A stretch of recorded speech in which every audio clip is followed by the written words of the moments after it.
We mentioned this Whole Foods that has shut down. This is the flagship. It's a major Whole Food store. I mean, a store like this is doing millions and millions of dollars of sales, and it's a major operation to set it up. They shut it down because there were so many, obviously, thefts, but vagrants, just doing disgusting and unspeakable things in the bathrooms, stealing all the shopping carts. Just take all, because those are usually kept, I guess, outside where it's harder to keep an eye on the thefts that are occurring. So they stole everything. They ruined the place. They shut it down. One thing that we often, and Mayor London Breed is telling everybody, oh no, it's not that bad. Democrats have been reduced to in a lot of major cities. It's not that bad. I sent this to you. There's some, I think it's a lib. I think she's a lib, but there's a person out in San Fran. I'm going to try to pull up her information. Michelle Tandler. Okay. Not a conservative from what I can tell. And she's gone viral in the last day or so with this. She says, imagine this scenario. It's 12:30 a.m. and your dog woke you up because it needs to go to the bathroom. This is out in San Francisco. You walk outside and sleepily shuffle down the street in your slippers. You spot a man half naked with a comforter draped over him stumbling out of the park toward you. What do? This was me last night, and this is me most nights. At night, weird men who are clearly not mentally sound are wandering around my apartment building. The other night at 4 a.m., we came across someone violently hacking away at grass on my block with a shovel. He was stealing the grass. He saw me and scurried away with his bags of grass. Many days I park and walk past people dancing on the hill next to my home, men dancing in their 30s erratically near you. What do? In these moments, the first thing I think is meth. Then I start planning my safety. Should we turn and walk away? Should we pretend like nothing is happening? Constantly living in fear takes a toll. It's small and consistent.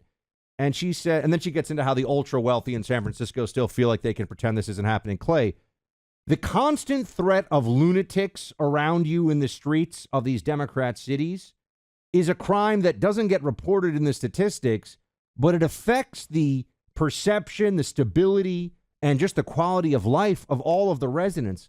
And Democrats have no answers for this because it would require cleaning things up.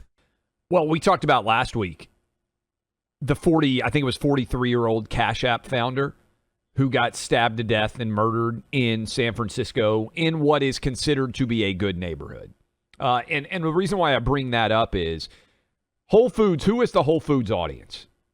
By and large, it's upper income white people, right? If you were saying who is the prototypical shopper at a Whole Foods, you would say, I would guess, elite, wealthy, college-educated white person. That seems to me, if you were just, again, waving a magic wand and you were saying, who is our, pop in front of me, what's the stereotypical Whole Foods shopper? I would say it's a 46-year-old white woman who has at least one degree.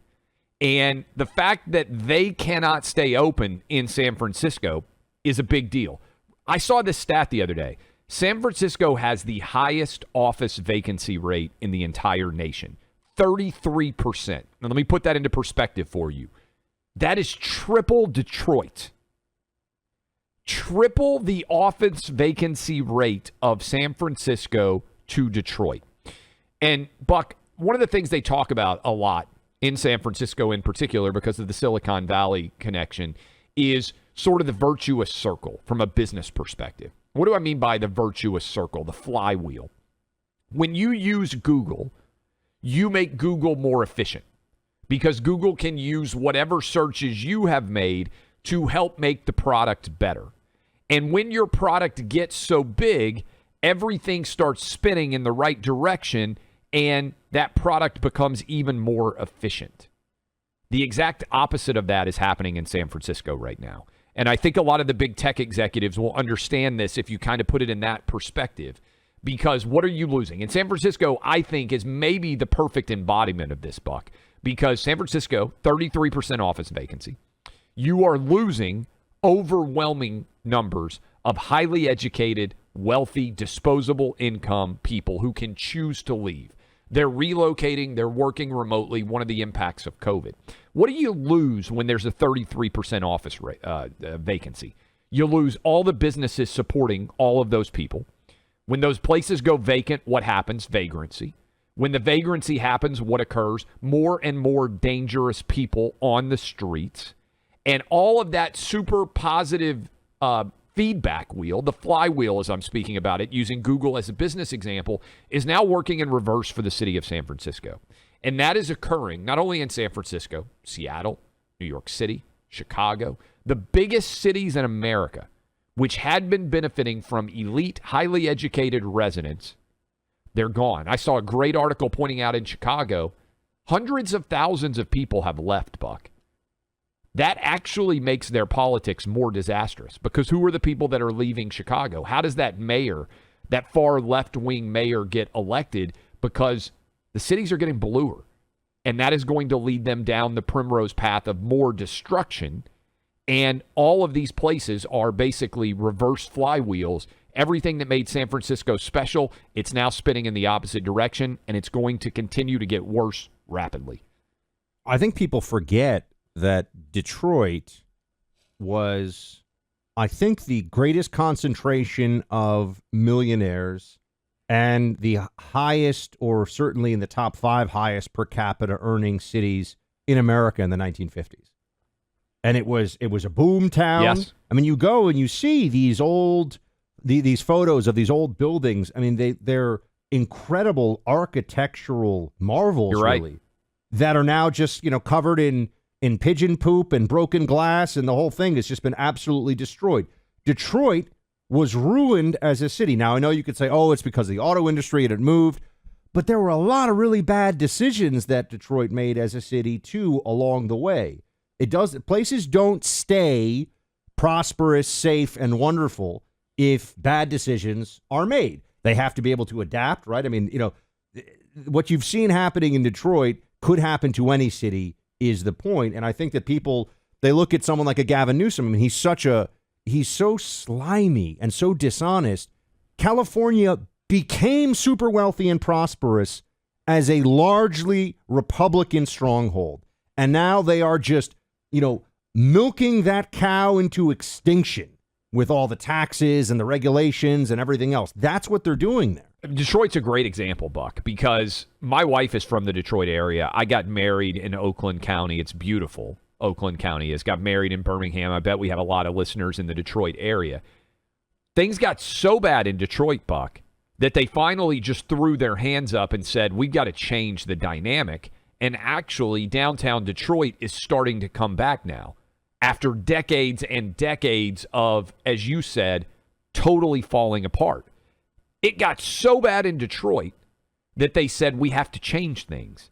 What's frustrating, I think, to a lot of our listeners out there, whether you're in Chicago, New York City, San Francisco, Seattle, these big cities, Atlanta, things are awful. Things are bad.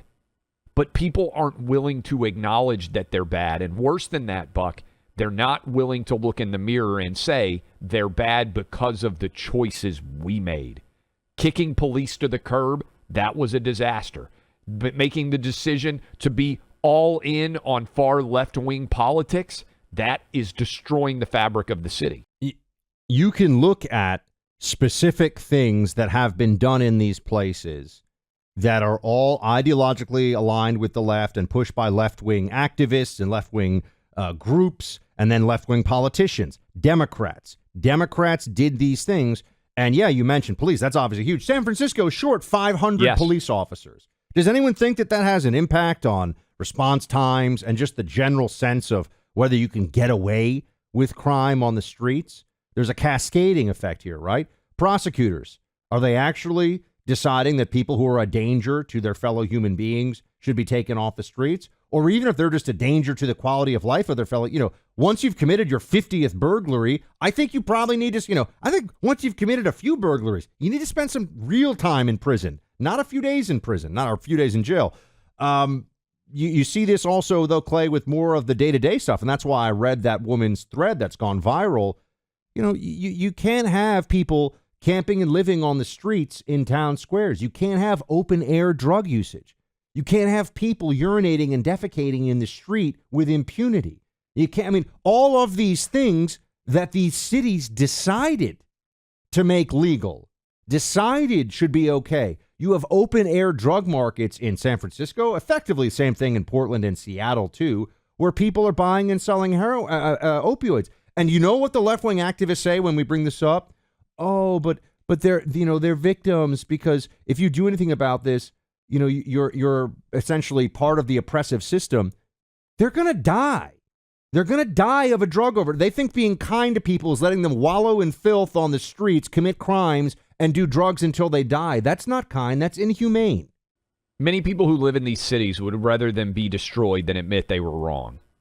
And at some point, it's going to get so bad that there are going to be a ton of Rudy Giulianis, I believe, all over this country who come and say, I will fix it.